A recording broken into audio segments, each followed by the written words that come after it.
insensitive. We're just going to talk domes and, you know,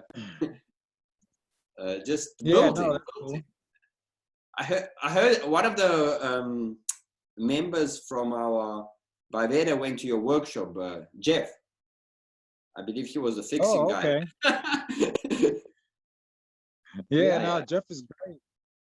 Oh man, I heard you had some problems there. Shit, what happened was but I mean, our workshop was the same. Don't worry, we also had some major problems. I couldn't get Aircrete to mix, to rise and stay for a week.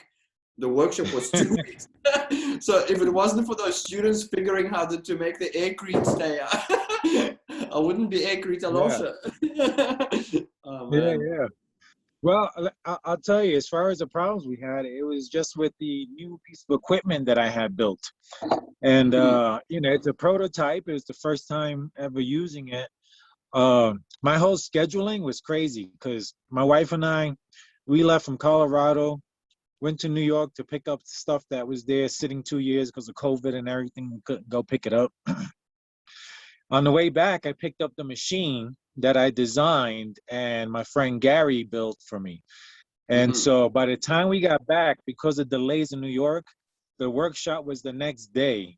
So I didn't have time to test anything, you know, so I had a new machine, brand new built, never tested before. And it worked. Everything was working good until I tried a different cement mix. Because, you know, I do the 3 different cement mixes. I do the latex cement mix, I do the Aircrete, as well as the Epic mix. And so the latex mix is a mix that I actually discovered there doing research, and I found this guy named George Nez. And George Nez, back in the 60s, was commissioned to do something like 18,000 homes in like this third world country. So his concept was to do the roof first. So what they did was build these simple hyperbolic paraboloid shaped roofs that they then covered with mosquito netting or fiberglass mesh, which is what I'm using now. And they put a latex cement mix on it. And so they were able to make these waterproof roofs that then the local people who are living there would build the walls afterwards. But they would get a waterproof roof.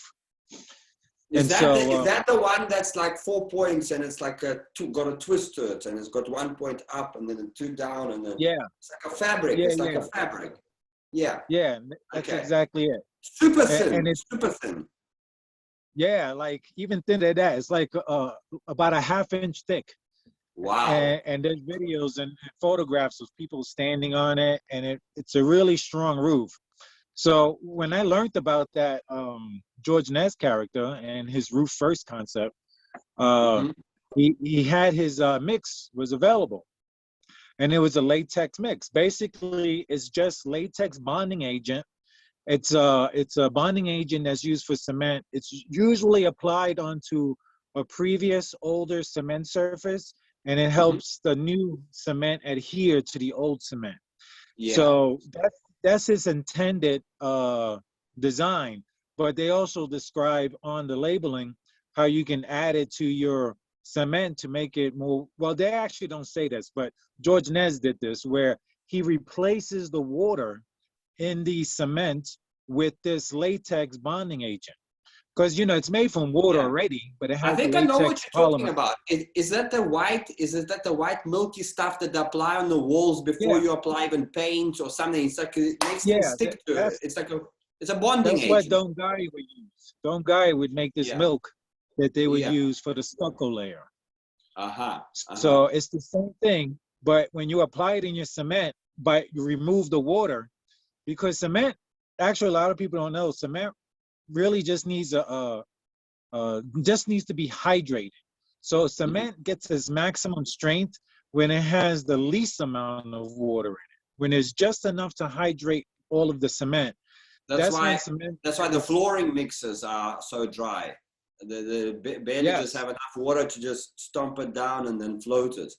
Very little water. Right, and it's funny you say that, because with the cement, once you have its proper hydration, then it'll work and be at its maximum strength. The problem is you can't work with it. because it's so stiff and clumpy. You know, if you're trying to do, like you said, like a floor or something. So you have to add water to it. So the more water you add to make it more workable, the weaker the cement actually becomes. So if you eliminate the water, or rather you use a water that has this latex polymer in it, it becomes a stronger cement. It actually cures faster, and the cement bonds are tighter because of this polymer that's a glue for cement. So another So thing that basically, on I've a done, much smaller, much thinner surface, you can get a very, very, very strong mix, incredibly strong. yeah, So if you have yeah, some mesh in there, a few layers, you've got yourself a. That's why you can oh stand on yeah, the roof. super Yeah. strong, yeah. And so it's really interesting. And then one more step that I've taken is to add super plasticizer. Have you ever worked with super plasticizer? What is it? So it's an ingredient that you add to cement to make it more workable without having to add more water to it. So it's a plasticizer because it makes the cement like plastic. After you get your cement hydrated to just the minimum amount of water it needs, you add just a tiny bit of this plasticizer in it, you mix it up, and you see it becomes like liquid. It was as if you added water to it. And Wow. so you could get a really strong cement. And part of, I haven't done this yet, but one of my intentions, because you mentioned floors, is my design plan is to have an Aircrete slab as an insulator against the ground, and then to run PEX tubing on top of Yeah. that, and then cover the tubing with some. Now the idea is to make myself a self-leveling cement. So you can buy self-leveling cement, but it's really expensive. But if you just add this plasticizer to your cement, you'll make it loose and still very strong. And it'll be self-leveling, because as you lay it out, it'll just level itself out. So that's my intention for my floors when I get to that point. I haven't done it yet, but based on other things I've done with the plasticizer, it works great. So now, by combining the plasticizer and the latex acrylic bonding agent, now I'm reducing my water in my cement. I'm making my cement bonds tighter. And so I'm giving myself a waterproof structure that's super strong at a very thin layer, like unbelievably strong.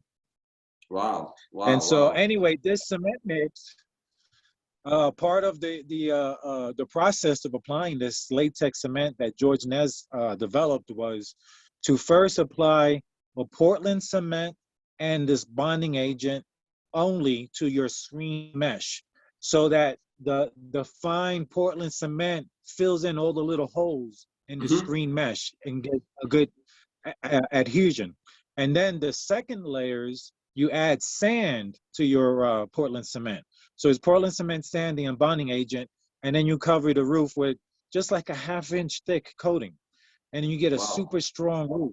So it was that mix that I put in the machine, my new machine that I designed, Is that it a it bogged it. sprayer? Is it a sprayer?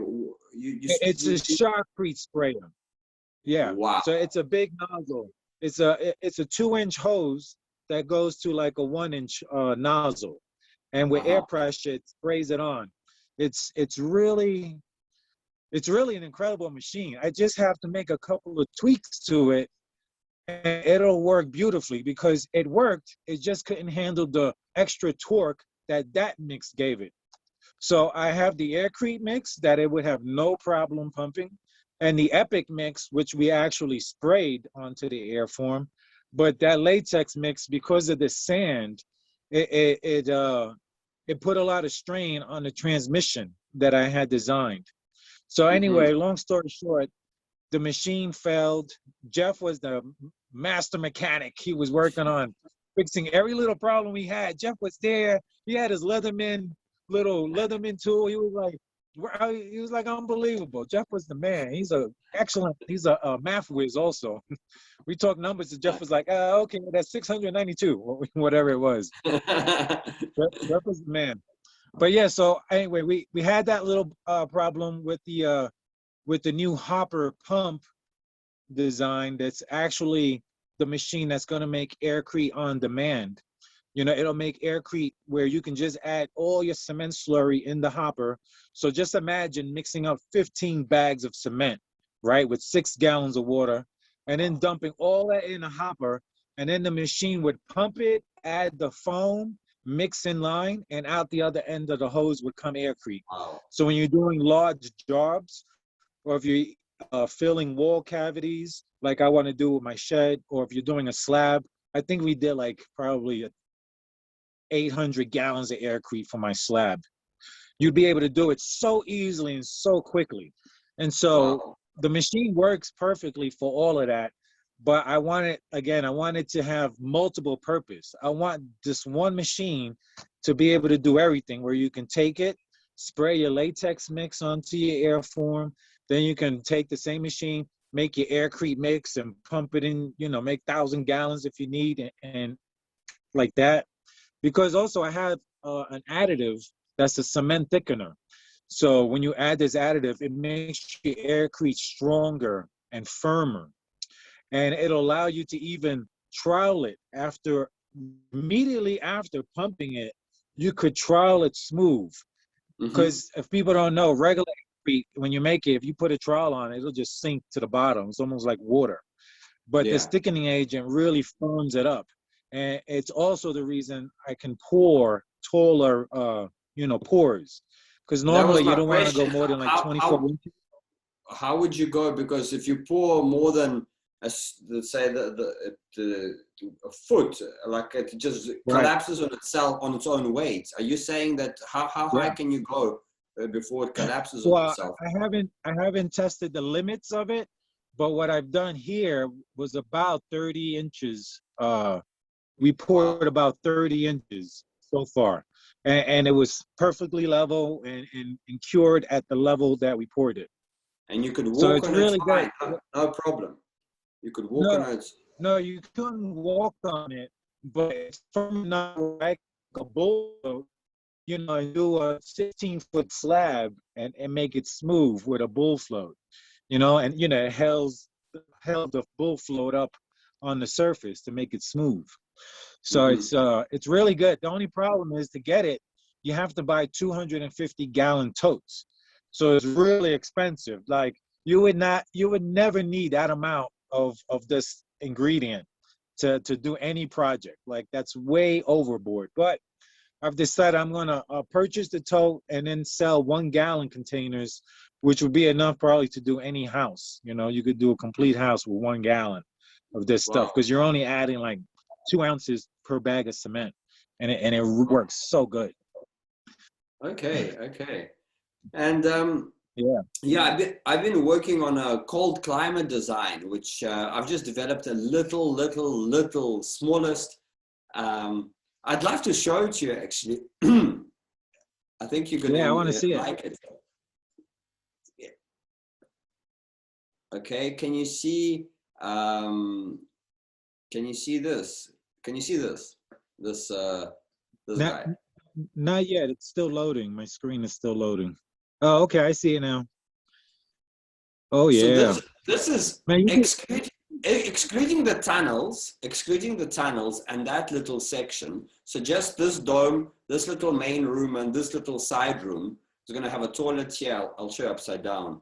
But basically, it's 200 square feet, excluding the tunnels. And I've got a question. If we being geodesic, so basically that gets built. That's like the little garden wall, one could say, So it's a tiny thing. It's 200 square feet up until this line, this 45-degree, the straight line, and everything behind it. So if we call it as a temporary greenhouse add-on, do you think we'll be able to get it under the building code's radar? If they don't, obviously the whole thing is going to be buried. I mean, it's a little earthship. It really is a little earthship. So this straight wall is going to be extended a bit higher, and then to hold the burial. That's why these little side walls at an angle is showing the berm, or it's all going to be covered in. And now I know earthships don't like putting water tank right next to the structure. That's about 1,000 gallons of anything can be stored in here. So being for cold climate, I'm thinking to put the compost in there and put a few tubes to tap into the heat, to tap the heat off, you know. Yeah, and that's like a little sauna shower space, a shower, one could say. Yeah, it's all very small. I mean, we're talking about, I'll just give you the little sizes so you could just gauge it, dimension, linear dimension. So inside space of this room is 2.6 meters. So that's, gosh, I think it's 9 feet, 9 feet, 9 feet in, wide, the inside of the room. This room is also tiny, 1.8. So yeah, like 6 feet. And that's going to be a little bathroom. So I'm going to build a little wall here, like a little door. That's about 2 feet wide there. And that's going to be just a place you can go and, you know, have a toilet. And that little spiral, everything is like, I'm not just designing for, you know, just to make things look pretty. It's very functional. That little spiral is half, not halfway, it's 2/3 up. So it's just above your head if you're standing at the bottom. But it's basically a dream catcher, Harry. It's a dream catcher that you can, and I've tested it. I've made it out of rope before. And I'll just remove this glass dome so you can see. There it is. So basically it's a dream catcher, so you could have an extra floor to sleep under, but the building code inspectors can't classify it as a floor because it's a net. You know what I'm saying? And then in the little dome area is going to be maybe an idea to have a forever shower. So you could have a wetland here like an earthship, but that forever circulates. And then you shower, and then that water circulates, goes through the wetland, and then comes around. And so it's a forever. It's like just like as long as the sun is hitting the panel, the pump works without a battery. And then at any point, you have like a little solar collector here, maybe on the roof, that you could just turn a valve, and then suddenly this water feature becomes hot water feature that you can, you know, have a shower under. So it's like it doesn't have traditional plumbing. It's a water feature that gets hot that you can stand under. So I designed this for America, and I really want to, like, you know, just get it out there because people have such restrictions. And I'm hoping that with this smallest airship in the world, people are able to build it for themselves. What are your thoughts on it? Well, first off, I think the design is just beautiful. You just have a knack for making some really beautiful designs. I think as far as the whole building codes and things, there's two options. The easy one would be to just say the entire thing is a greenhouse.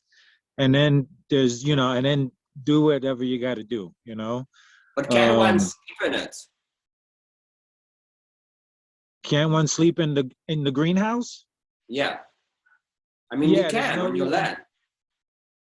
Yeah, absolutely. If it's classified as a greenhouse, but you know, honestly, I don't think it would be too tough to get, you know, actual structural engineerings for it and just get a building permit. You know, because it depends what states. definitely... Some of your states are so sticky; they just don't allow anything to be built, and that's why I wanted to go under 200 square feet, excluding the tunnels and domes. So then you don't need to go to any building inspector or approve anything. You just build it because it's a freaking shed. Yeah. Well, for that size, then for sure. It just looks, I know you went through all the sizes. It just looks so much larger. No. Yeah, really, I counted outside space is 200 square feet. No, it's very small. It's very small. Harry, I'll give you another size just so you just so you can get the idea here. So this dome outside to outside is 10 feet. So exclude the thickness of the bags, which is, you know, you've got yourself 8 feet inside. It's a really small structure. You've got a bit of height there. The tunnels, you're gonna laugh, man. the tunnels are only 3 feet wide. Okay. So you'll be able to just literally get your body through there. I made it exactly one. I made it 7 feet, 6 feet high. So 6 to 7 feet high. You can dig in a little bit lower there.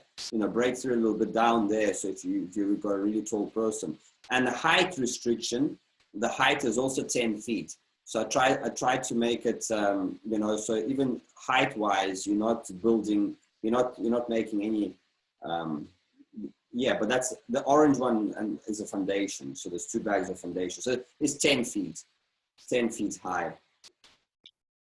But this is a recent design. What I've really wanted to show you is this guy.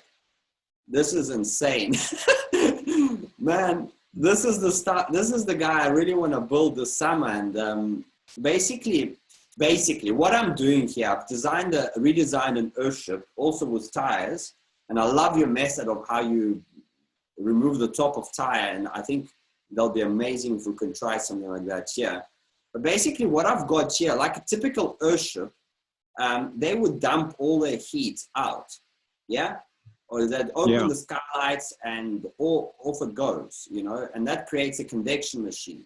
So, and I do have that. I've got the typical 2 Earthship tubes. They're insulated, because in the berm they have to be insulated. Otherwise, the hot berm is going to heat up the cooling tubes. So this is more for summer. But those with pink insulation. So I've got the typical Earthship model. But what else I have? I have all the heat, and all the excess heat that we, to basically pull it through all the tubes. I've got a passive system, and I've got an active system. The passive system, let me speak about the active system. The active system is a typical geothermal fan that will sit in my manifold, which is underneath the sauna. So I've got the same reactor. That looks like a little worm egg here. That's the pump. That's the air fan that's going to basically suck the air from the top of this tube, okay, which is basically the highest point, because geodesic is the highest greenhouse. Your images on the screen are not changing. If you're showing something. Oh, Harry, let me gosh. Which images? Oh, you're still seeing the other design? Yeah, the first. Oh, no. And how do I? Oh, there you go. Resume new share. Okay. Can you see the new design? Is it loading? Okay, now I see it. Oh, now everything makes sense. Okay. No. There we go. So basically, I have this bigger puppy. This is obviously not 200 square feet. It's much bigger, but still not too huge. It's yeah. So what we have here is geothermal. Basically, all the heat that's going to come into the the Earthship's dump, we're going to send through all these tubes. Ah, yeah. Yes, yes. And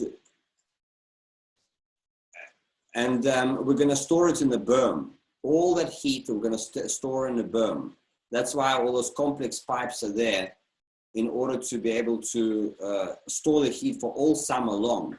So basically, we are taking it looks complex, but it's really simple. Basically, we've got this 3 greenhouses, okay? The tallest one is the geodesic. On top of, and in the geodesic greenhouse, there, I'm going to remove it now. Main geodome, here we go. In the main geodesic dome, we have this pipe that takes the hot air, that little pipe, yeah? Yeah, I see it.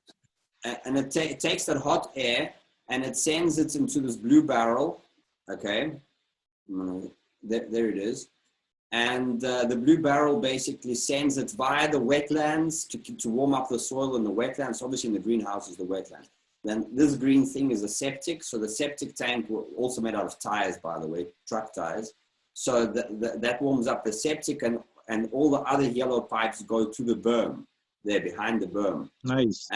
And basically they all get together, pulled in into this manifold, which is this red thing with a pump, with that little worm that looks like a little worm egg. So that's an air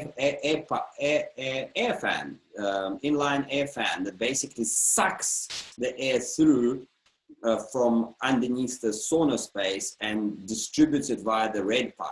But as it's sucking through all the yellow pipes. So it's basically, it's sucking from the top of the geodesic greenhouse and pulling it through, and basically it runs it through the berm. But besides the passive active system, I have the passive system with these solar tubes that I'm hoping to create a hell of a draft.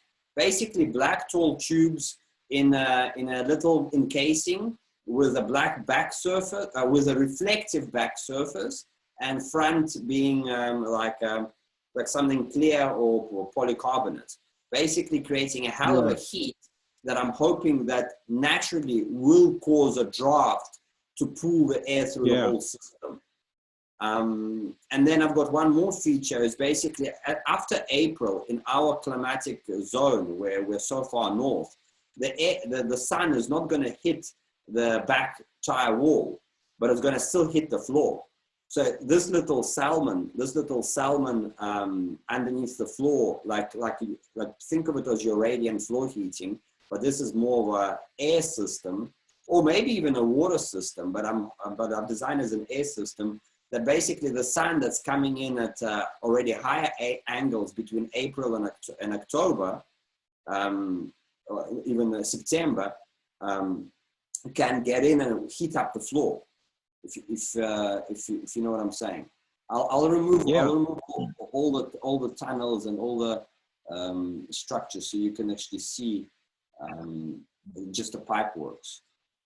And then I've got this cool reactor, and we'll speak about it just now. So yeah, so basically that salmon colored thing is what's going to tap the heat off the floor and again send it through the berm as well. So basically a take on an airship. And then I've got this reactor, and the reactor basically has a sauna. With the underneath of the sauna is where all the pipes go, so it will always have hot air. But I have the sauna that also taps the heat off the top of the greenhouses and top of the sauna, and also passively moves it through this peach color pipe. This one, this peach color pipe is basically, oh gosh. Yeah, so that pipe.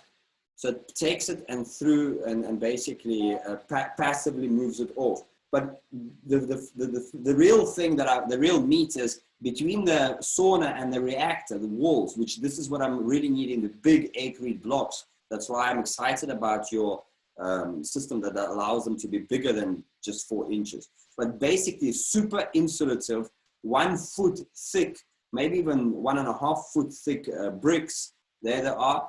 And in this reactor, I'm putting a whole bunch of wood chips. Wood chips that, you just can get from any company that drops trees for free. And load them in here with manure, maybe even human manure. I know it might sound disgusting, but really, not everybody has access to manure. Recycling, baby. Yeah, but obviously it's going to be all waterproof. There's going to be EPDM liners, so none of that stuff is going to get anywhere.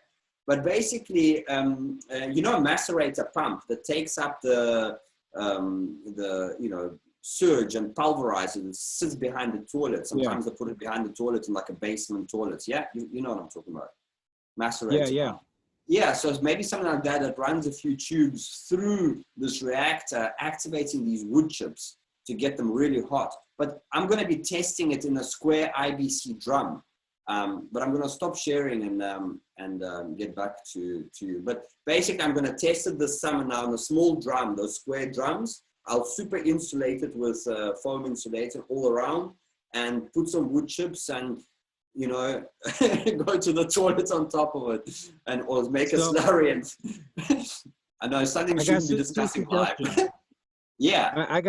I have three suggestions. So the first is with the tubes that are under the ground. I love the whole design, the whole recycling the energy. I always forget the name of the gentleman, but on the YouTube channel, Christian Dunst, she did a video called "The Man Who Grows Lemons in Nebraska." Yeah. It's And based on that. It's based on that. It's based on that. okay, now the only thing different that I see, because when you were showing the tubes on top of the greenhouse, sucking that in, that's made me think of that video. But Yes. the big thing he says is to get the Earth's energy, that 51 to 50 to 48 degree temperature, you have to dig a trench 8 feet deep and a minimum of 275 feet long.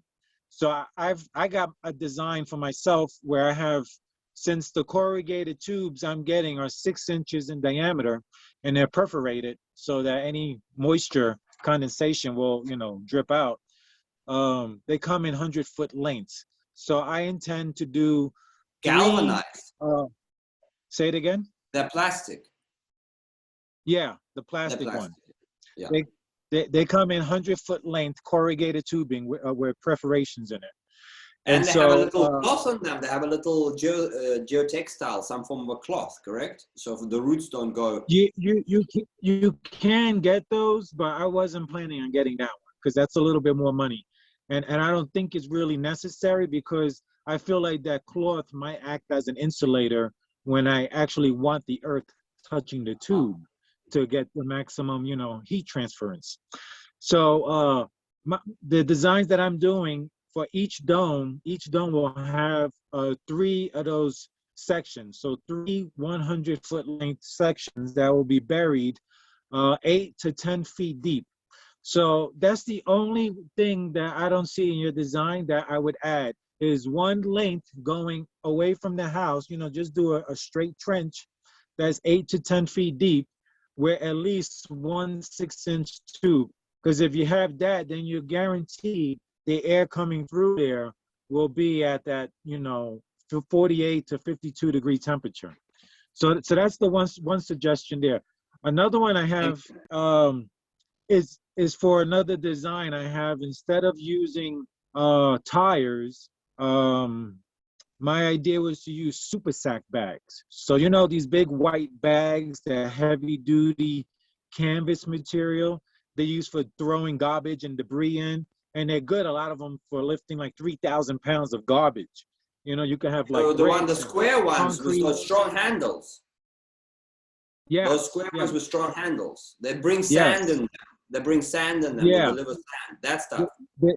They come in all different sizes, and so my idea was a variation of the Adobe bags. Instead of filling the long tunnel bags or the small sand bags, my thought is to get either 2 by 2 by 6 feet tall, or 4 by 4 by 5 or 6 feet tall.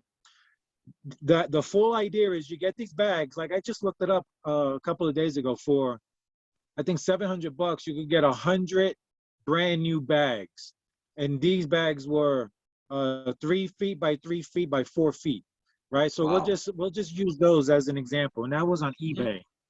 So you could get these bags that are rated for like 3,000 pounds, right? You make a concrete form, maybe you could buy one or make one, and you have it in the ground, and it's the size of the bag. So you put your bag in your concrete form, and then you fill it with your local soil, rocks. I would like to mix a little bit of cement in it as well, like earth ram houses, the way they do. That's like below the 10% ground? cement. Or that's going to be below the ground? Or above the ground? No. This is just a form. This is a form because you're going to throw your soil in the bag and compact it, right? But get a jumping jack compactor. Yeah. And once it's fully compacted, you get a bar, because you don't want the handles to come in. The whole reasoning for this is to get perfectly square bags. So they'll be compacted with soil and sand and cement, but they're nice and square and tight because your concrete form is going to keep it that nice square shape. And then this process requires a piece of heavy equipment, either a backhoe or excavator. Then you take it and you lift the bag up, and then you place it along your wall that you want to make. And then the other thing you do is before you place it, you know, you do a foundation, concrete foundation, right? Remember, we're going to go with this bag, you know, the 3 by 3 by 4 foot. So you have a concrete footer that size. You put your PEX tubing down, and then you put these bags on there. So now you can make, like, just say, for example, a 20-foot long wall, really easy. You know, they're 3 feet wide. And each layer you put on, you could go 2 to 3 layers. You have PEX tubing in between each layer. And then you stack these bags. Yeah. And then you cover them. You cover them with a stucco wire mesh. And then I would use the Epic or Aircrete on the outside and the Epic formula on the inside, because it's really good for screwing things in. So if you need to hang cabinets or whatever. But again, stucco wire mesh gets stapled onto the bag, and then the whole thing gets covered inside and out. And you'll have either 2 foot or 3 foot thick walls, because, you know, again, you're using the local soil. So So should it's be basically a inexpensive. different take on Super Adobe was a super giant bricks. Yeah. Just Super using giant big bricks. bricks. And again, I'm getting away from all that tough manual labor as much as possible. There's no reason for it. If you go rent, This if is you go rent I a love piece of that. heavy, I love that thinking, because that's like coming from Africa where labor is cheap, coming to Russia, and I don't want Uzbeki or laborers working for me. I don't want any of that. I'd rather pay a machine, you know, and get the whole thing done with a little bit of hands with plastering and final finishes. I'm also thinking the same thing. Earthships, the way that earthships are built, it's just like they've got 50 people coming there. Where do you get that? I mean, you it's can't crazy. get that. It's It doesn't unreal. make sense. Or you pay $400,000 to have this whole thing built. You know, in current climate situation, economic climate situation, people don't have that money, and climbing into debt is stupid. Yeah. You know. And there's So no I think COVID it's thing. Everyone's out of work, and you know, and they still need to live somewhere. You know, you can't rely on the government to give you a housing.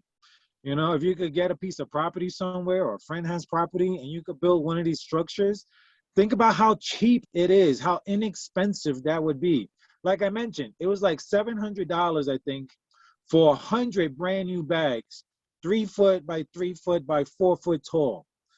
And it's, you know, 4 foot, you put 2 of them, you got 8 foot tall. That's an average house, is 8 feet, 8 foot ceilings.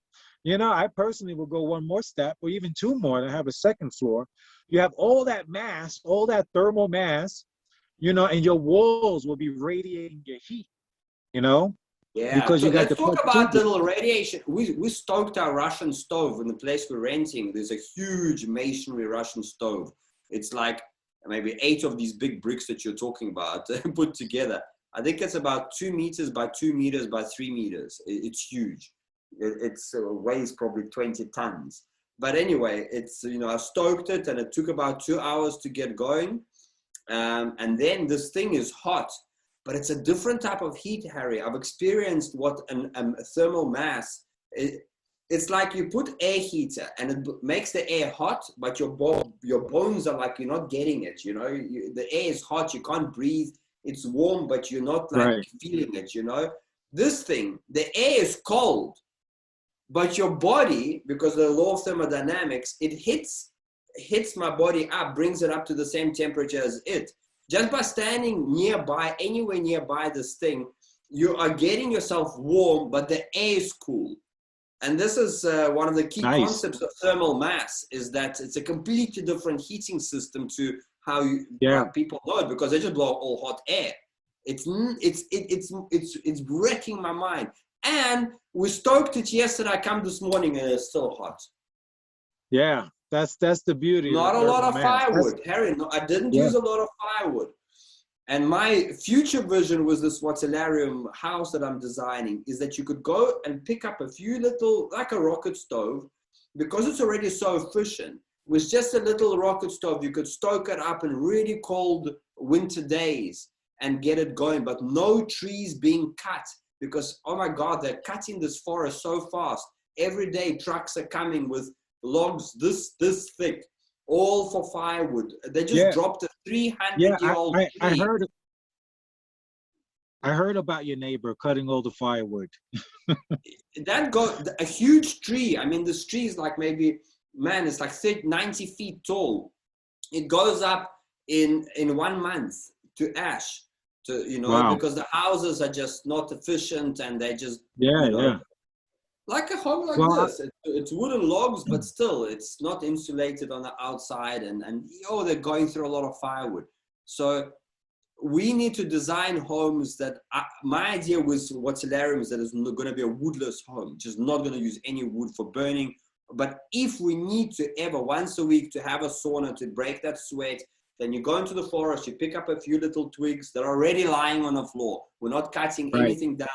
And just, and what I like about what you said, I got a really cool idea, because I was thinking to run the 6-inch pipe that you're talking about through the wall up, like, because the air goes up. So you want to snake it, and you also want to get away from 90-degree angles, because every 90-degree angle just drops the efficiency. But what I like, and even for super adobe, I thought, well, if you have a bag this wide, and you have, like my head is the pipe, and then you can put 2 bricks, normal bricks, just running like that. So you actually hide the pipe in the super adobe, and then you put a bit of sand in between, and then you put another layer. But what you gave me now, why push air through walls if you can run a few PEX tubing through walls and have your wall warm up? And that's the idea I got. So what's in that room is that crazy concept that I want to pull in, like inventors like yourselves and other guys, to help to put it like an open source technology that, and the 200 square feet home is something you start with. Of course, you're not going to live there, but my main aim is to get people out of the cities and to stop renting. It's better to live in a tiny little thing, but on your land. And even if it's not your land, this 200 square foot thing is so cheap to build. I'm hoping it'll get it below under $1,000. I want to build here in Russia. Maybe in America it'll cost maybe $3,000, maybe $5,000 max complete. Yeah. So even if you have to let it go, then you freaking just take the geodesics, take your water organizing module, take your tech, you leave the freaking sandbag behind. It's just filled with dirt, man. Anyway. So I wanted to get to the third variation I would do to the house. So this is to address the wood chips and manure. I like the idea of using that heat. Obviously, I've heard about composting making lots of heat. I don't like the idea of the placement of it for you, but there's something else that I've been thinking about building for myself. Now, why don't you like the placement of it? Because it's in the house, and if there were ever any structural failure of any sort, you'd have manure in the house, or whatever. That's the only reason I don't like the placement of where it's located. Or even if you're in your sauna, the reason I did it this way, because I was going to make some arches inside the walls of the reactor that I could extract the spent material easier. No, I got you. Let me tell you the idea I have. Yeah. Everything you've done stays the same except what you add into that space. So you've seen these power generation solar farms where they have all these mirrors, using the desert, and they reflect the sun's rays to a tower, and in that tower, what they have is salt, and the salt becomes like magma, becomes liquid, hot liquid, and they use that salt to create steam to power a steam generator. So that's their process. Now, what I'm taking from that is the salt. What we do in your application is, again, we use PEX tubing, right? We have like this worm we make inside that space, and you fill that space with with salt.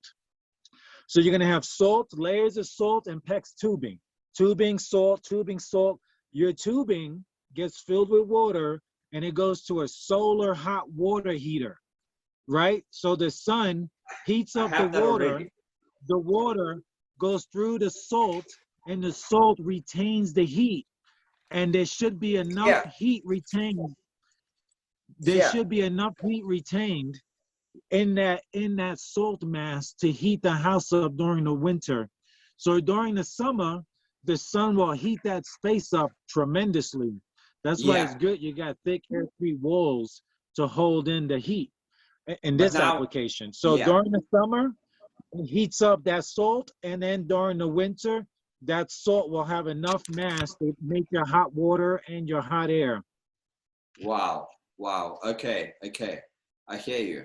So salt is a much better, I've been speaking to a friend of mine, salt is a much better thermal battery.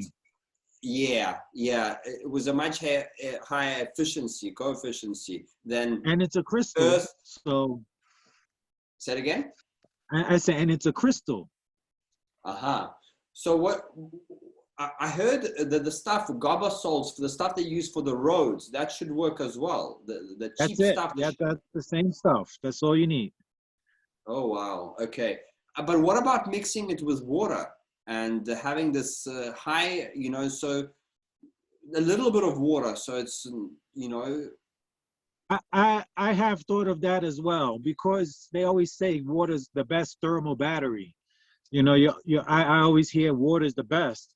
I don't believe it's the best, but I like the idea of the water just to fill in all the spaces in between the salt, so that when it's touching the tubes, it'll be able to radiate that heat better. Surface area. Transfer the heat better. Yeah, exactly. So I do like the idea of water for that. And if you think about it, if you make an opening in the top, you can just make yourself a giant float tank, right? You'll have all that salt, fill it with water, then you could just float in it like a float tank. Yeah, exactly. Well, that floor will have a roof over it. It will have a roof over it, and it will have insulation as well. And on top, you could put a dome or a teepee or anything. It's 5 feet diameter. No, not 5 feet. 15 feet diameter. Yeah, 15 feet diameter, and you can put wherever you want. Be it a teepee, be it a yurt, be it a dome, be it an Aircrete dome or geodesic dome, anything that's 15 feet diameter. So that's been playing. Now for you. Yeah. Now, a piece of information for you and anyone who's going to watch this video, that idea of the salt battery was actually intended to be in the ground, which was the application I was going to apply here, where you dig a pit 8 foot by 8 foot by 8 foot, insulate the walls with Aircrete or Epic. You want to have good insulation, the floor and the walls. Then you do that whole system where you fill it with either, if I use my local rock around here, this rock is a really good thermal battery. I was intending to mix the rock with the salt with some water in the PEX tubing in the ground, and then cover it with an Aircrete cap.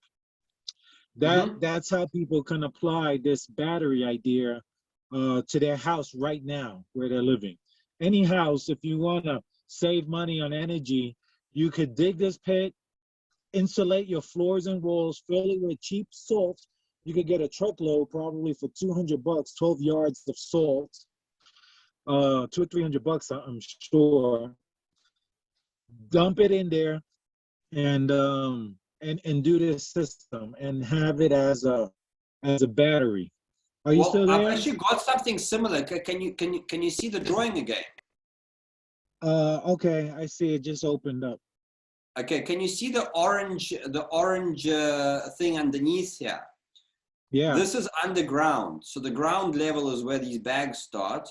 This is all, but I've only gone 4 feet deep, and I've got this water, really hot water that I'm going to take your idea and actually make it a very salty solution with a lot of salt, very little water actually, like you're talking about cement, you add very little water, will be that kind of thing.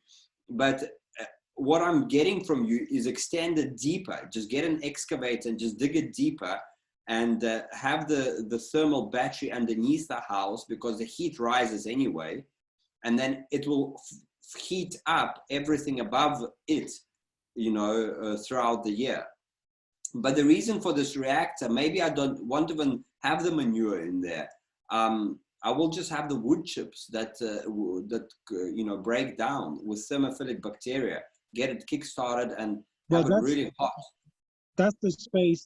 That's the space I was thinking you could do the salt in instead of the I'm manure and saying sawdust. let's do the salt underneath the ground in this space below the ground to extend it deeper. But here, have actually something that makes heat in winter. But what you're saying is, okay, I hear you.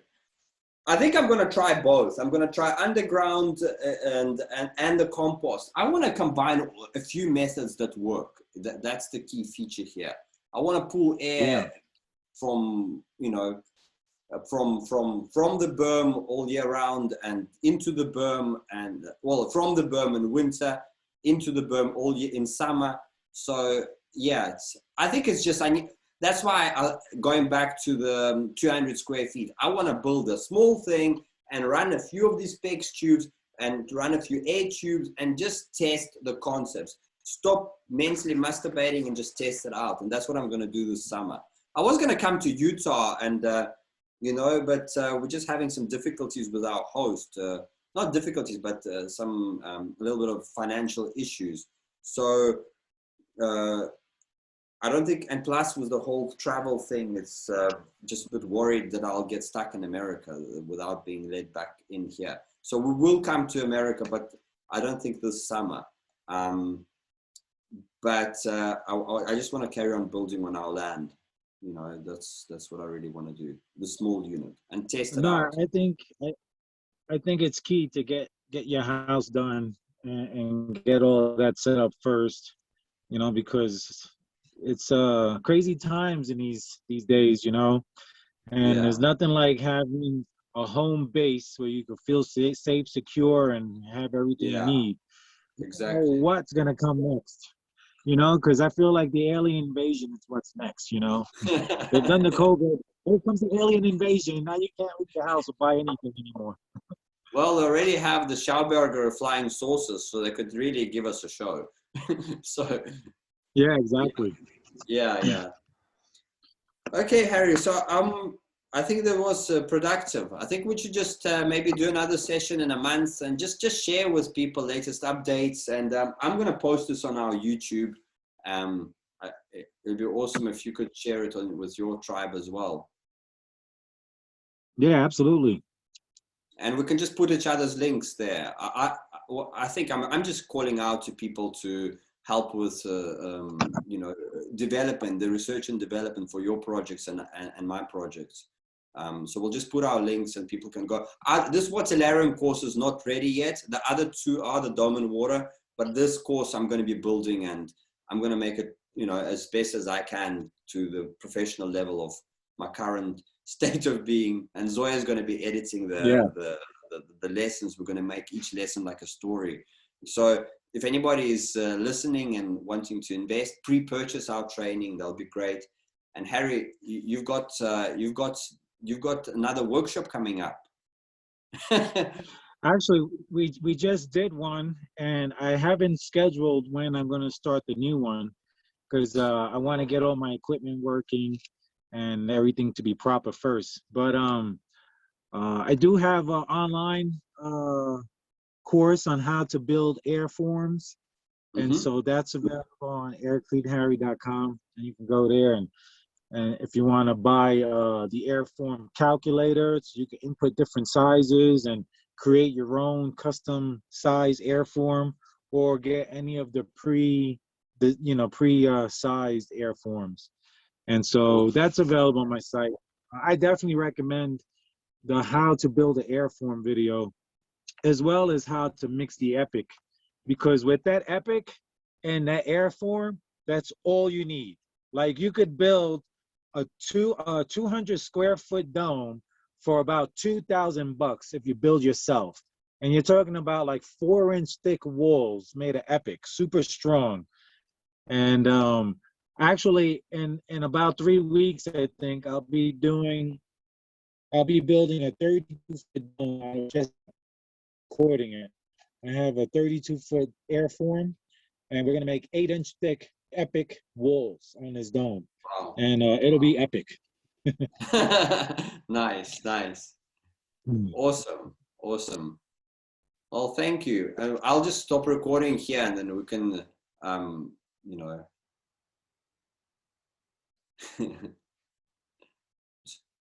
So we're speaking about micro. Yeah, we're speaking about microgreens, and Harry mentioned that his diet since he moved to Colorado, little town, is there's no organic. I'm also finding, like especially in winter now, there's no organic. I'm also in a little town. I can't find any green juice or any of that stuff, and and food. Buying a lot of greens is expensive. It really is expensive. Yeah. Because you need hordes of it. So we're talking about microgreens, and Harry was mentioning a way that, maybe just explain about the weight. So I was just mentioning the process of germinating the different seeds. And my wife and I, we've been doing it for a few months now, where we have just one shelf rack, one rack that has 5 shelves on it. And I've spaced the shelves out, I don't know, about 8 or 10 inches, in between each.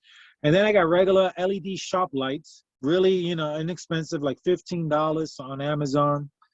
And I got 2 shop lights on each shelf, and each shelf can hold 3 10-inch by 20-inch trays. So I can easily have 3 trays. So it's 5 shelves with 3 trays each of microgreens.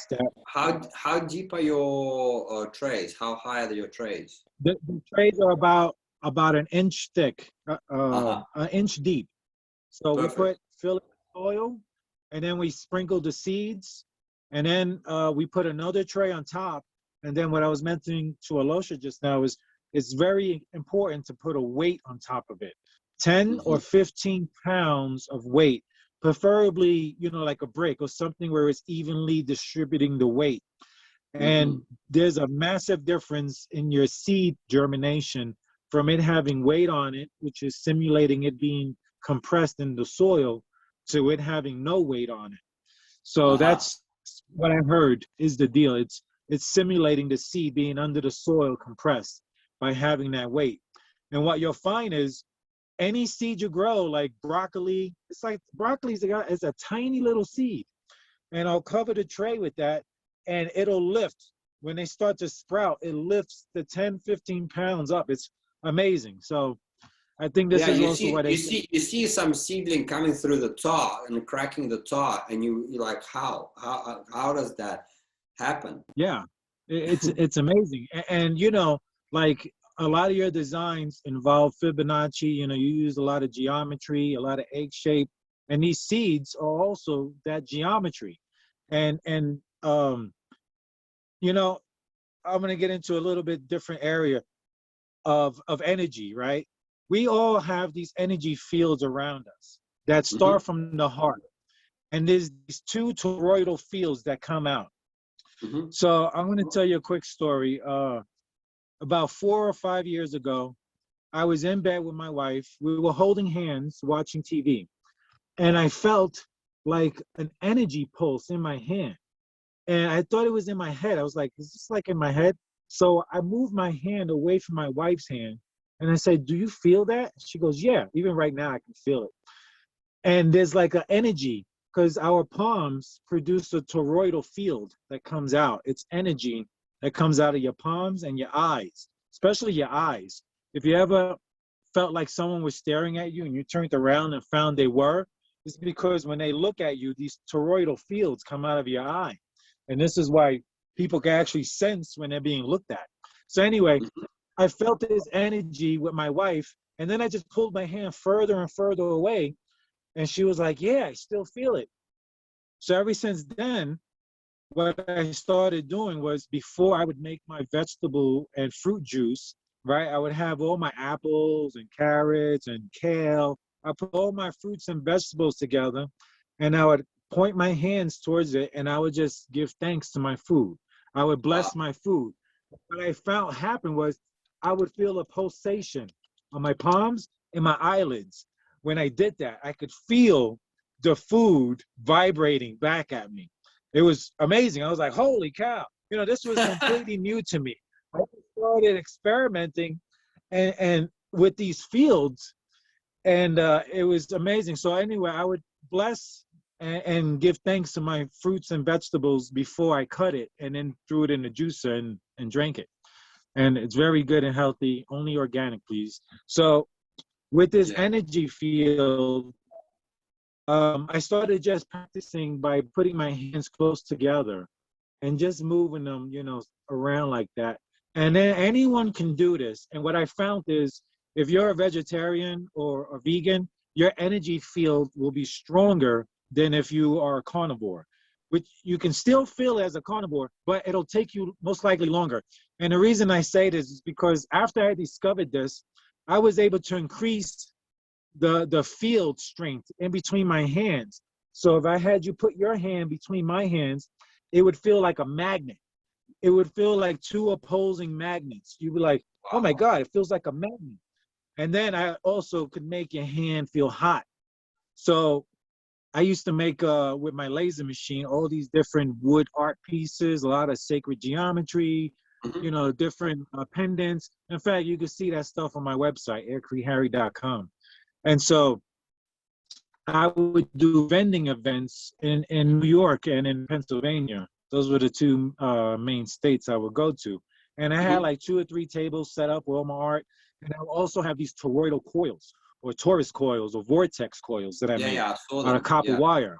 And you were able to take these, plug it into a device that has a tone generator, and program different fields to come out, different frequencies.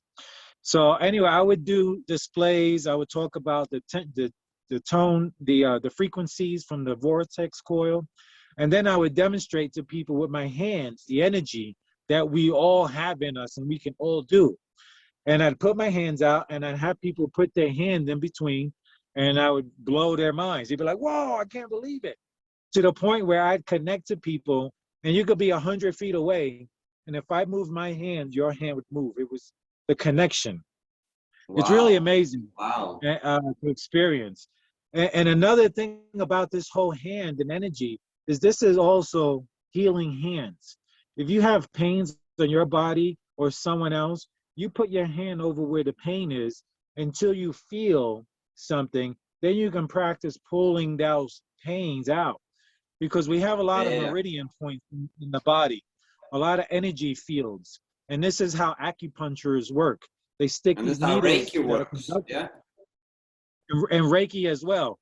And so with these energy fields, if you can learn how to manipulate it and to feel the energy, you can pull pains away. I've had pains where I've like just held my hand and just like my intuition was just to pull it out. So that's what I just started doing, just to do that, pulling. And anyway, it worked. So Wow. Yeah, yeah. the, Of course. this whole the whole energies, the whole geometry. Part of the reason I brought this up is about geometry, because when you're living in a dome or any round structure, especially if it's designed around Fibonacci, there's an energy field that your body will feel. You will actually feel better inside of a dome than you would in a square house or something, Yeah. Yeah, yeah, especially if yeah, it's of course. designed. So with this energy, I was also able to feel the seedlings. This is why I brought up this whole thing, because the microgreens, when we're planting the seeds, the seeds have a very strong field because of the geometry of the shell. It amplifies that energy, and this is part of the reason why the seeds can sprout. This is how they get the energy from the Hmm. earth. Just the way the pyramids are designed to take the energy, the seeds have similar geometry. and they can amplify the energy. And so this is what I believe helps give it the energy. And this is why the microgreens are so nutritious. Just after 7 to 10 days of growing them, like just that tall, before the first leaves start to grow, you cut them and eat them, and they're super energetic and super healthy. So I guess that's a little lesson on Yeah. No, microgreens, that's the benefits of brilliant. microgreens, and I love it. geometry. I love it how you brought it to geometry. I also, and by the way, the Watellarium home is all the ratios of foundation to height are all Fibonacci based. In fact, the whole thing is a Vesica Pisces. Where's the, yeah, excavation. Let me just. One simple way to design a dome is you get yourself a hemispherical dome, right? A hemispherical dome is just a circle cut in half, and Yeah. then from the center of that circle, you draw lines at a 22 degrees out from the center, and if you do that, that'll give you the perfect Fibonacci ratio for a dome. So that'll be a dome. It'll look like it's like in the ground more instead of like the dome Gaia's dome where it looks like it's like 3/4 out of the ground, or instead of half in the ground, it'll look like probably 40% of it is sticking out of the ground, the way the geometry comes down. So anyway, it's a simple, quick way to figure out the Fibonacci ratio of a dome, of a hemispherical dome. From the center, 22-degree angles up, and then that'll give you your Fibonacci geometry. So if you want to build a dome using the sacred geometries, that would be the technique to do it. Awesome. Well, can you see this top view? Yeah, I see Vesica Pisces. Yeah, exactly. It's all got the Vesica Pisces there. The whole thing is designed on that. So I really resonate with what you're saying in terms of having the home being designed to the same geometries that the whole universe, the whole cosmos, and I believe we should actually take this conversation in our most definitely in our next because this is a whole big topic, and maybe we can get Michael Rice. He's a sacred geometry architect who can speak on all of these things, because this is very, very important. But Harry, thank you. So Harry's site is aircreteharry.com, and mine is byveda.co. We'll put the links below. Please check our courses out and support us so we can carry on bringing this eco-technologies to the planet, test it, try it, and deliver the perfected designs for you guys to replicate and build. I've put my whole life on developing this Watellarium that you guys seeing in front of you. So thanks, Harry. Awesome. Okay, Alosha, it's been a pleasure. Yeah, can you see me now? Thank you. Yeah. And good luck for all your projects, man. It's summer, so yeah, I hope you're going to build a nice dome over the foundation that you guys did. Are you able to rectify that dome that went halfway up? Are you able to, complete it if you blow the form up again? Yeah, tomorrow I'll probably do it because I got the machine working. I had a different machine that I had before. It's a hydromulcher machine. It's designed for spreading seeds over large areas.